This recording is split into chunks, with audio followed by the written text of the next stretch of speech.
Muita calma nessa hora, muita hora nessa calma. Eu sou Felipe Barbosa, um escritor apaixonado por fantasia e horror, e estamos aqui para falar de Pânico novamente. Hoje é o surto coletivo sobre Pânico 4. Caso você não tenha assistido, já lançamos vídeos sobre o primeiro Pânico, o segundo, o terceiro, e esse quadro, surto coletivo, só funciona se eu tenho os comentários com os surtos de vocês, que são o quê? Os elogios, indignações, teorias, perguntas, dúvidas, comentários sobre uma obra específica. A Sabrina, minha querida irmã editora, já tá ali atrás com os comentários que ela selecionou da última postagem, e a postagem para vocês colocarem os surtos sobre Pânico 5 já tá há um tempinho lá na comunidade. Se você não deixou o seu surto por lá ainda, corre no link aqui na descrição. E nessa semana agora, assim que o Pânico 6 for lançado, eu também já vou deixar uma nova postagem para vocês deixarem os seus surtos lá assim que assistirem nos cinemas. Sem mais delongas, bora lá então!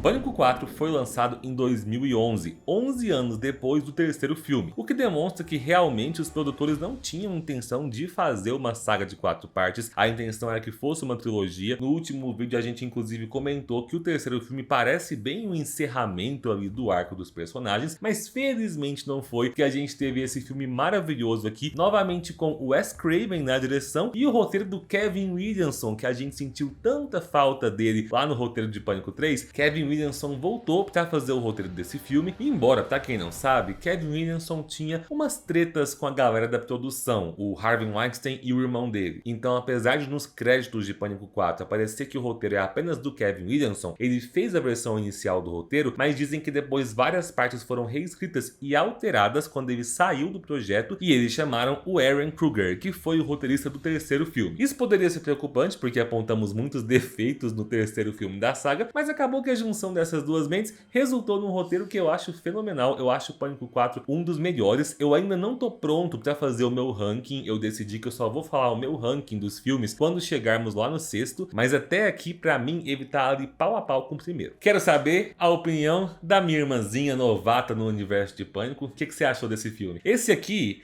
já tá mais próximo da sua geração. Acredito que foi um filme mais reconhecível pra você. Eu, ao contrário de você, desde o terceiro tô fazendo o meu ranking e só vou adicionando. Antes era 2, 1, 3, agora é 4, 2, 1, 3. O 3 continua em último, o 4 subiu porque realmente esse foi o melhor. A história é incrível, tudo que acontece você fica preso ali o filme inteiro. A gente tinha até combinado, né? Vamos ver metade agora, depois a gente termina o filme. A gente não conseguiu ver tudo direto, porque prende muito o filme, é muito bom. E tem ainda uma questão sentimental aqui, porque esse foi o último dos filmes de Pânico dirigido pelo Wes Craven, antes que o diretor morresse em 2015 devido ao seu câncer no cérebro. E com isso, o Pânico acabou tendo um marco ali nos filmes de terror, principalmente nos filmes de horror slasher, de ser a única franquia que conseguiu ao longo de 4 filmes levar o mesmo diretor e o mesmo elenco principal. O enredo do filme se passa então no 15º aniversário dos assassinatos originais de Woodsboro, que aconteceram lá no filme de 96, mostrando o retorno da Sidney Prescott à sua cidade natal, agora como uma escritora que vai ter mais uma vez que enfrentar o Ghostface, um Ghostface que está agora ameaçando uma nova geração de jovens, novos estudantes adolescentes da Woodsboro High. Só que dessa vez, a Sidney já está preparada para lidar com esses Ghostface. Vamos falar disso aqui hoje. Sabrina, bora pro primeiro surto. O primeiro comentário é do Pedro Tolentino. Meu surto foi a cena de abertura fantástica, mostrando como os filmes Stab foram se degradando e ficando toscos com as sequências, como acontece com a maioria das franquias de filmes de terror. Sim, felizmente esse filme vem e mostra pro Pânico 3 o que é uma abertura dessa saga, né? Porque a noção de Pânico brincar com a metalinguagem sempre esteve presente já na cena inicial, lá nos 96, com o Ghostface fazendo perguntas de filmes de terror pra Drew Barrymore, depois no segundo filme com a morte acontecendo dentro do cinema, onde tá passando o filme Stab ou Apunhalada, e aqui no Pânico 4 a gente tem essa sequência de cenas de abertura que eu acho incrível em todos os detalhes. Primeiro a gente tem ali duas atrizes, que são a Lucy Hale e a Sheena Grimes, sendo ameaçadas por uma ligação, mas também conversando sobre filmes de terror. A Lucy Hale fala que elas vão assistir Jogos Mortais 4, e aí a amiga critica, falando que Jogos Mortais 4 é muito ruim, porque a saga virou basicamente um pornô de tortura sem história nenhuma, e já bota aqui uma crítica a várias sagas que nessa época já já tinham degringolado para sequências terríveis. Só que essas duas são na verdade as personagens do início do filme Stab 6, a Apunhalada 6, que na verdade, pelo que a gente viu na versão dublada, aqui no Pânico 4, eles não chamam mais de apunhalada no Brasil, eles chamam de facada. Então elas são as personagens de Facada 6, que estão sendo assistidas pelas personagens de Facada 7, que são interpretadas pela Stebana Paquin e pela Kristen Bell. E aí as duas também falam sobre filmes de terror, só que elas falam sobre os filmes Stab, fazendo críticas que na verdade seriam pra franquia Pânico. Porque a amiga da Kristen Bell fica falando, eu não aguento mais esse negócio de metalinguagem de um filme que traz apontamentos sobre si mesmo e tem consciência que é um filme de horror. E ela fala que os filmes já são repetitivos demais. E aí corta pro início real do filme, onde duas adolescentes de Woodsboro estão ali assistindo o Facada 7, e ela comenta sobre como a franquia ficou terrível, porque somente os 3 primeiros Facada puderam ser baseados na história da Sidney Prescott, porque depois a Sidney processou o estúdio e eles não puderam mais fazer filmes com a história dela. Então a partir do 4, os diretores começaram a inventar muita coisa, e o Facada 5 chega a ter até viagem no tempo. E aí depois de todos esses apontamentos e cutucadas, a gente tem o Ghostface perseguindo as duas, e uma referência lá a Pânico 1 com aquela cena da morte na garagem que lembra pra caramba a morte da Tatum, embora que a adolescente felizmente não inventou de tentar passar pela portinha do cachorro. O próximo surto é do Igor Antunes. Sem dúvida, esse filme conseguiu trazer a alma do Wes Craven com um humor equilibrado e a tensão nas cenas. Conseguiram atualizar o assassino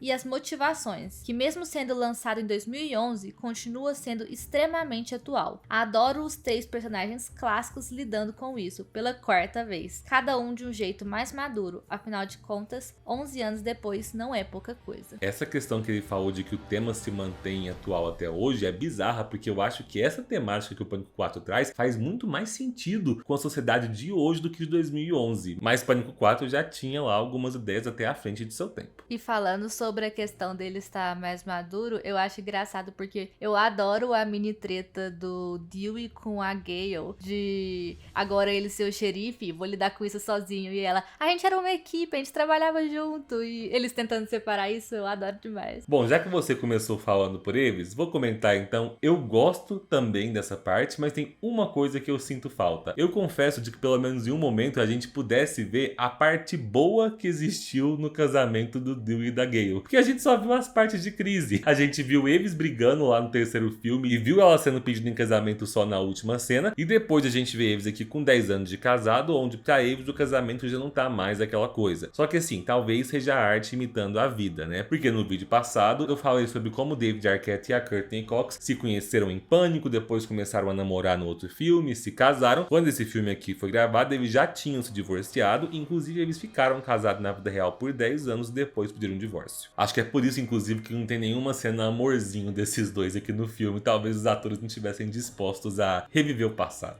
Não tem nada amorzinho, só que é bonitinho de ver depois, a hora que ela fala... É porque ela é fodona, né? A Gale, sim, ela dá conta de tudo sozinha. Então ela vai pra festa lá, mas aí a hora que ela chama ajuda, o Dewey fala, descobriu ali, né? Já que eu sou um bosta, não consegui fazer nada sendo xerife, e ela é fodona, eu vou ter que ir atrás dela. É muito massa ver o gás que enche a Gale quando ela recupera essa emoção de poder ir atrás do assassino, porque ela tentou ali seguir a sua vida sendo escritora de ficção, não tava dando certo. Quando ela descobre que tem um Ghostface à solta de novo em Woodsboro, ela chega a ficar feliz com isso. Nossa, voltou a minha chance de brilhar. Mas vamos falar então da Sidney. Como eu disse, a Sidney se tornou escritora, escreveu um livro de não ficção sobre as suas experiências traumáticas e sobre como ela superou o trauma. Ela tem uma agente publicitária que acompanha ela por onde ela vai, e por um breve momento no início do filme, ela chega a ser considerada uma das suspeitas, já que as evidências do assassinato das duas adolescentes são encontradas no porta-mala do carro que ela tinha alugado. E aí ela vem pra ficar na casa das únicas parentes que ela tem ali em Woodsboro, inclusive pra quem pergunta por que ela não ficou na casa do pai dela. Isso foi explicado numa das cenas que foi deletada do filme. Tinha uma cena onde é explicado que o pai da Sidney morreu nessa última década. Então é por isso que ela vai ficar na casa da sua tia Kate e da prima Jill Roberts. A Jill é uma adolescente que tá lidando ali com o seu ex-namorado babaca Trevor, que traiu ela, e junto com a sua amiga Olivia vão receber ligações do Ghostface que vem do telefone das duas meninas que morreram. Então é legal como esse filme apresenta um novo núcleo de personagens novos, lembrando aquela característica do qual o terceiro filme tentou fugir, de que Pânico sempre foi uma franquia marcada por personagens personagens jovens, mas ao mesmo tempo o filme não tenta esconder o fato de que a protagonista dele é a Sidney. A Sidney, inclusive, nesse filme tá muito mais badass, ela sabe como ir atrás do Ghostface e como já prever as decisões dele, porque ela já entendeu que é sempre alguém que sabe como filmes de horror funcionam, ela já espera que o assassino vai atacar numa festa específica, num dia específico, e até em alguns momentos de perseguição ela tem umas atitudes que eu acho muito inteligentes. Por exemplo, quando elas estão lá na casa da Kirby e ela tenta fugir junto com a Jill, ela fala pra Jill, esconde embaixo da cama. Aí ela chega na janela e finge que tá gritando com a Jill, Jill, conseguiu descer? Isso aí, agora eu vou, pra que o assassino não saiba que a Jill está embaixo da cama. Então assim, seria muito inteligente se ela não estivesse sendo enganada, né? Mas isso aí a gente releva. O próximo surto é da Clara Pena. A cena do armário que o Ghostface mata a amiga da Jill, até hoje não superei. Sim, essa cena é muito boa, inclusive porque quebra várias expectativas. Primeiro, quando elas estavam na delegacia, a Kirby é a única das 3 amigas que não recebeu ligação, então ela já fica, nossa, então quer dizer que eu vou morrer. E aí depois a Kirby recebe a ligação quando as duas estão juntas e é com ela que o Ghostface fica fazendo um joguinho psicológico. Então você não espera que ele vai sair do armário da outra casa e atacar a Olivia. E realmente a forma como ele mata a Abby depois de deixar as tripas dela jogadas lá na cama é bem brutal. E nessa hora eu fiquei, tipo, eu em nenhum momento eu desconfiei da Sidney, mas já tinha encontrado do primeiro assassinato faca e sangue no porta-malas do carro dela. Aí depois ela entrou, os policial de merda não achou o Ghostface, mas ela encontrou a mulher e falou, a mulher tá morta lá em cima. Aí ela sai encostando em tudo, né, deixando as digitais dela. Eu falei, não, vai dar nada, eles vão prender essa mulher aí ainda. E eu fiquei muito feliz pelo filme não ter seguido esse caminho de as pessoas começarem a achar que a Sidney é culpada. Porque eu odeio esse clichê. Eu também, eu odeio esse clichê de quando o bonzinho começa a ser acusado, dá uma preguiça. Antes de ler o próximo comentário, então, eu já vou te avisar aqui que tem alguns comentários que eu tô lendo só uma parte deles, porque 90% das coisas que você recebeu foi elogiando a Jill. E, Eu tipo,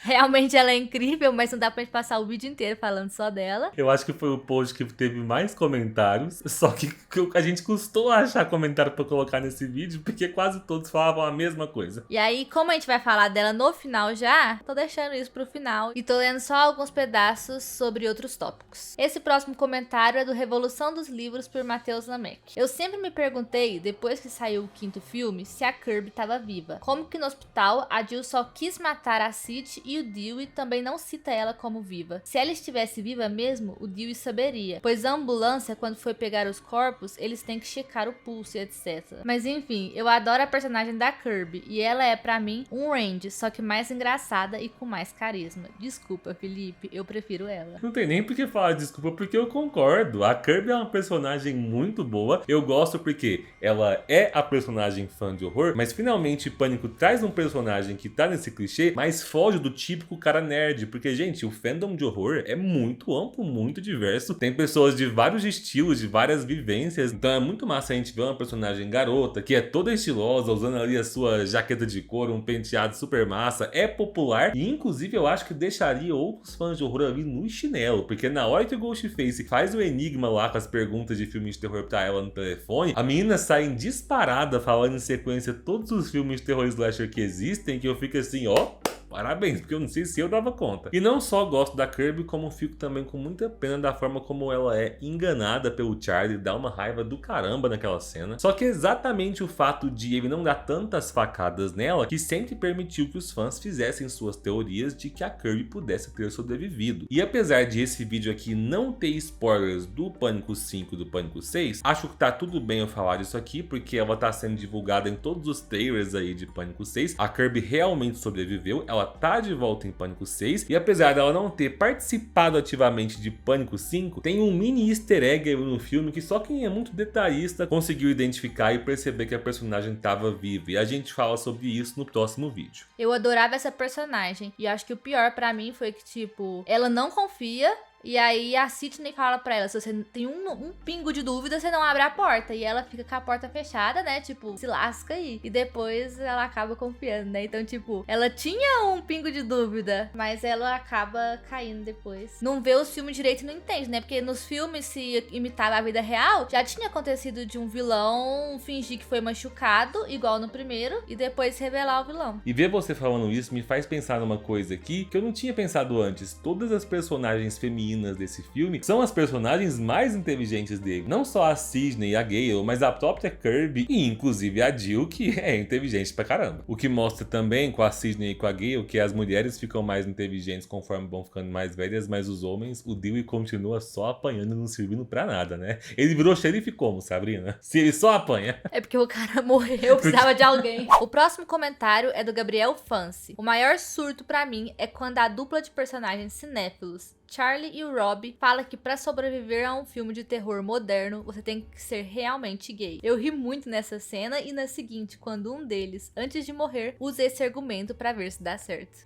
Falando sobre o Charlie e o Rob primeiro, eles são personagens que têm cenas legais no filme, só que reassistindo o filme dessa vez, eu não tive muita paciência pra eles. Eles parecem ser aqueles típicos adolescentes americanos meio escrotos, bem no estilo incel, que ficam revoltadinhos quando uma crush deles não tá afim como eles estão. Principalmente o Charlie, é lógico. Agora, sobre essa regra aí que faz sentido no contexto de 2011, que eles colocam de um personagem gay sobreviver. Eu adoro quando a franquia Pânico dá essas cutucadas sobre a forma como o cinema de horror lida com certas minorias. Só que ao pensar nisso, eu não posso deixar de fazer uma crítica a um grande defeito que a saga como um todo apresenta nesse ponto da representatividade. Porque pensem lá em Pânico 2. Pânico 2 é de 97. E lá em Pânico 2, eles já faziam essas críticas porque lembra que a cena inicial era de um casal negro indo no cinema, e aí a mulher do casal reclama que esses filmes de horror só mostram personagens brancas mostrando seus traseiros brancos, fazendo atitudes de gente branca. Lá em 97 então eles faziam essa cutucada da forma como os personagens não brancos eram tratados dentro dos filmes de horror slasher, só que aí o próprio Pânico 2, depois o Pânico 3 e até em 2011 no Pânico 4, eles não colocam nenhum personagem negro com um papel de relevância mesmo. Sempre tem um personagem negro no filme super secundário que só serve pra morrer. Então não adianta lá no segundo filme você colocar uma crítica a racismo estrutural se depois você não coloca nenhum personagem negro em posições de destaque nas sequências. Assim como não adianta você querer fazer uma crítica à forma como os personagens LGBT são usados dentro dos filmes de horror e no seu filme você não colocar nenhum personagem LGBT como protagonista. Então eu amo Pânico 4, amo toda a franquia, mas fica aí esse ponto que a gente precisa refletir sobre. Vamos agora pro último surto de vocês e não se esqueçam, se assistiu até aqui é porque você tá gostando do vídeo. Então não esquece de apoiar o meu trabalho clicando em curtir, compartilhando o link com os seus amigos, se inscrevendo no canal e ativando o sininho para receber as notificações. O último surto então são dois. Primeiro do Hugo Cordeiro, um dos melhores pânicos depois do primeiro. Eles vendem a premissa de uma nova trilogia com uma atriz bem badalada na época, Emma Roberts, repetindo a mesma estratégia com a Drew Barrymore. A diferença é que ela não é a primeira morte, e sim o Ghostface. Eles têm uma nova e ótima metalinguagem sobre reviver franquias de terror, que por sinal estava tendo uma péssima fama com novos filmes como Sexta-feira 13 Sim. e Hora do Pesadelo. Nossa, essa época foi difícil pra ver reboots no cinema. Mas aqui, eles mostraram como reviver uma franquia depois de 11 anos. O segundo é do Geek Resenha, Jill Rainha Suprema. Fico imaginando que sacada legal seria se o plano da Jill tivesse dado certo, pois provavelmente em um Pânico 5 ela seria mocinha, já que um novo Ghostface iria atrás dela por ser a única sobrevivente. Ia bugar na mente de todo mundo na hora de torcer pra mocinha ou pro vilão. Ou então ela juntava com o assassino e falava: deixa eu te contar a verdade aqui, ó, vamos matar geral.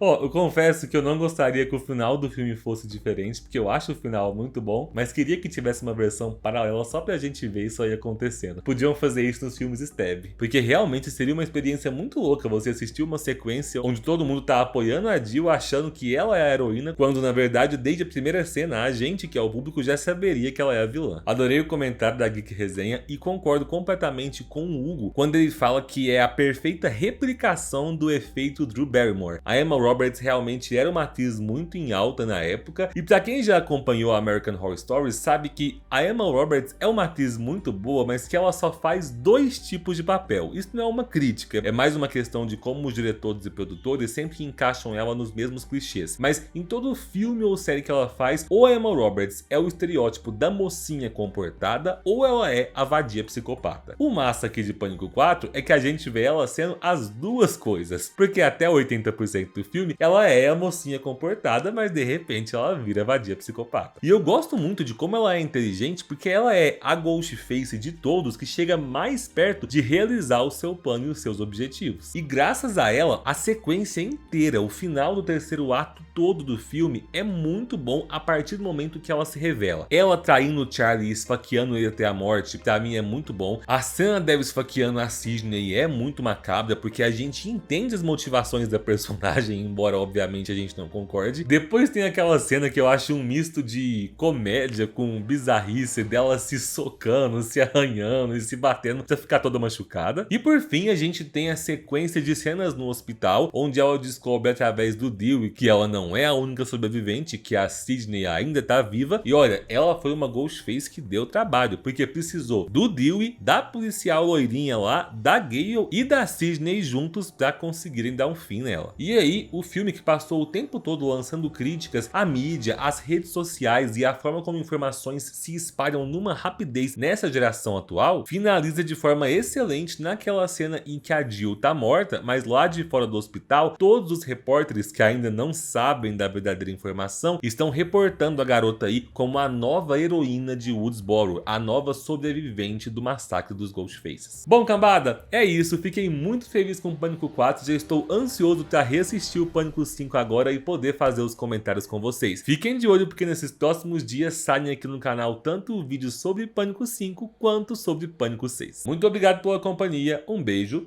e tchau!